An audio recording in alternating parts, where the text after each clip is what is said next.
किसी को कैसे मंजूर होगा जो भाषा और जिस लहजे में माननीय सदस्य जी ने राणा सांगा के बारे में बोला है।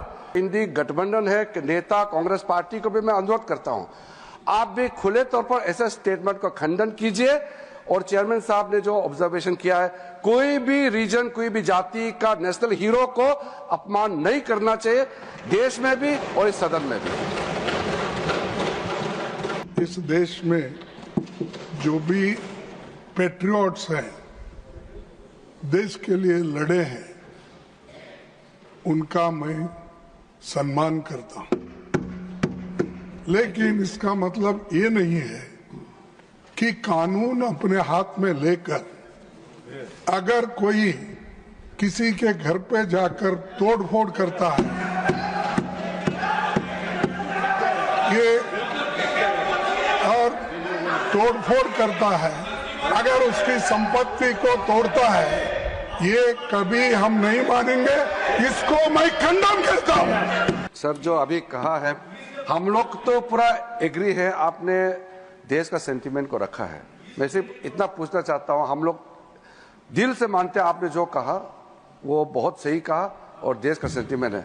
हमारे कांग्रेस पार्टी और बाकी लोग भी इससे सहमत है कि नहीं, एक बार बता दीजिए। क्योंकि मैं मानता हूं, अभी हमने खुद रुकाया अपने पार्टी के एमपी को, ठीक, चेयरमैन का बात सुन लीजिए। और इस सदन में देश का हीरो को अगर इंसल्ट करता है तो मैं नहीं मानता हूं कि ये मुद्दा सिर्फ हमारे रामजीलाल सुमन जी का अकेला का है।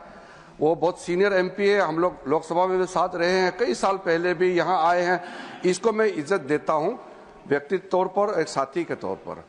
लेकिन जो राणा सांगा को लेकर के जो वक्तव्य दिया, अगर यहाँ से हटा भी दिया, वो बाहर सोशल मीडिया और न्यूज में तो वो तो बिल्कुल चल रहा है।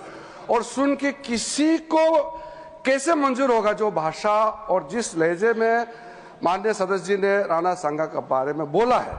इसलिए मैं आपके बात को सहमत करते हुए मेरा तरफ से ये दरखास्त है, हम लोग आपका स्टेटमेंट को, ऑब्जर्वेशन को एंडोर्स करते हुए, विशेष करके जो हिंदी गठबंधन है कि नेता कांग्रेस पार्टी को भी मैं अनुरोध करता हूं, आप भी खुले तौर पर ऐसे स्टेटमेंट का खंडन कीजिए।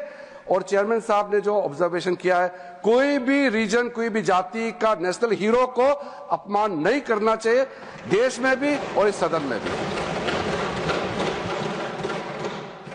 माननीय मल्लिकार्जुन खड़गे जी।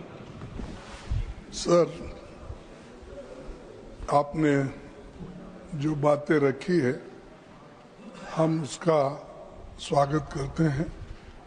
और इस देश में जो भी पैट्रियट्स हैं, देश के लिए लड़े हैं, उनका मैं सम्मान करता हूं।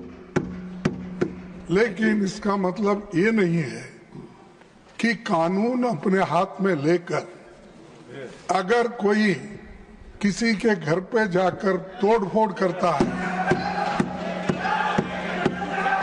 ये और तोड़फोड़ करता है, अगर उसकी संपत्ति को तोड़ता है, ये कभी हम नहीं मानेंगे। इसको मैं खंडन करता हूं। इस चीज को आपके बात से सहमत है, लेकिन इन्होंने वो मुद्दा उठाकर एक का जान मारने की कोशिश करते हैं, उसके घर पे जाते हैं और उसकी गाड़ी तोड़ते हैं, घर तोड़ते हैं। ये अपमानजनक जो दलितों के खिलाफ हो रहा, ये कभी नहीं सहन करेंगे।